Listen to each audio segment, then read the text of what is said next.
Today we are continuing on with the herbal series, and we're going to focus on the plant known as mullein. Now this is considered quite a mystical looking plant. It's quite tall, has kind of very soft looking elements to it as well when you observe it.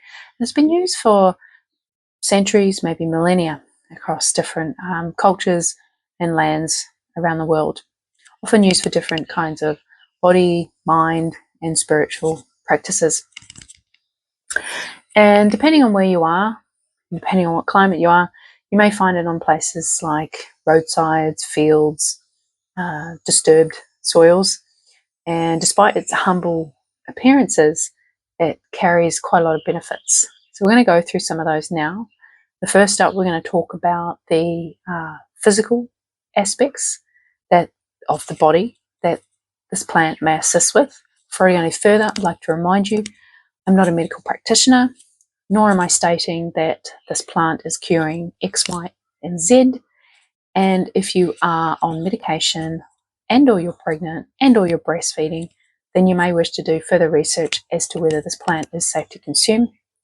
If it's not safe for you to consume internally, you can still work with this plant in various other ways through having it around you in its physical presence and or through the use of art and or visualization. Okay, so the physical aspects that mullein may assist with, number one, often hear about is the respiratory system. It traditionally was used for clearing mucus out of the lungs, soothing coughs and irritation, and supporting conditions like colds and mild bronchitis issues as well. Now, some other more minor elements that mullein is used for, things like there's a lot of anti-inflammatory properties that it has, and it also is generally quite soothing for the throat, which makes sense if it works quite well with the lungs. So I have had friends that have actually used it with their tobacco or other herbs and smoked it. I cannot say whether that is still receiving benefits of mullein or not, considering you're consuming it through smoking. Maybe it's less detrimental than other plants that people often smoke these days, especially if it's tobacco that you might buy at a shop. And in a lot of westernized countries, they often take the tobacco through numerous processes, which then removes a lot of its ceremonial and any kind of physical benefits that tobacco once had from it. So, yeah, I leave that research up to you as to whether you'd like to incorporate it with the herbs that you're smoking, if you are smoking at this time in your life, and or whether you'd like to use it in smoking sort of ceremonial purposes as well as also using it as a tea. I would say the safest way to probably consume mullein would be through a tea, and the rest, I leave that up to you. Now, in regards to the mental and emotional aspects that mullein may assist you with, is it tends to come in quite a subtle level, what we would consider quite a subtle level. It's quite a calm and grounding energy, and it can help you with slowing down and breathing more slowly, more intentionally as well. It makes sense considering it physically works with the lungs, and of course it's going to help you shift your mind and your emotional state to really focus on that area and the functions of that area as well. And it can be quite good at emotional release, especially when things feel quite stuck.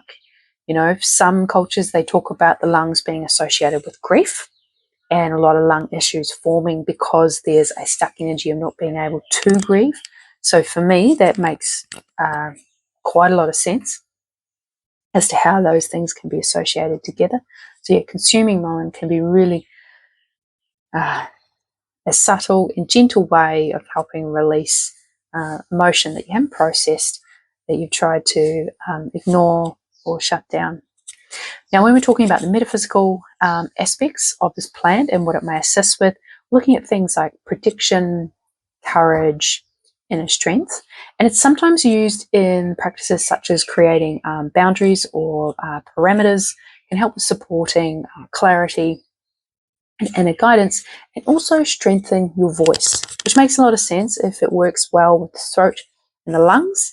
Those two things working well together can really help with obviously being able to speak in a very clear and concise way.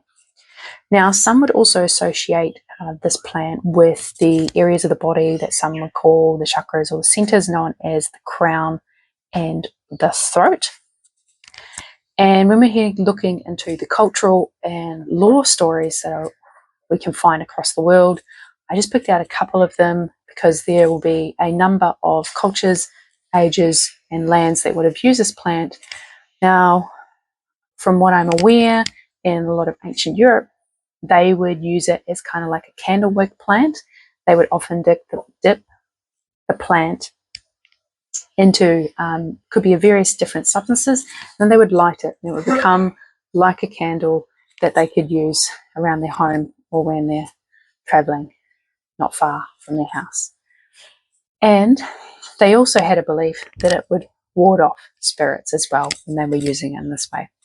Now, when we look at some of the Roman cultures, they would often associate it with things like protection and use it in rituals for courage and strength.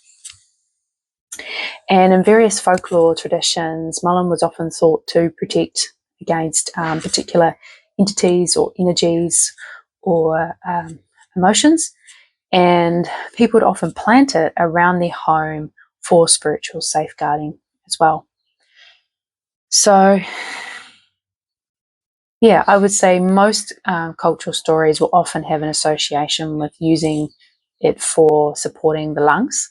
You know, this is before supposed modernity, modern science was around. And so it would often be used in that way, especially in ceremonial and healing contexts as well. If you've got any more stories about mullein, you are welcome to share that in the comment section below. If you have any questions, ask them there, and we'll see you again soon.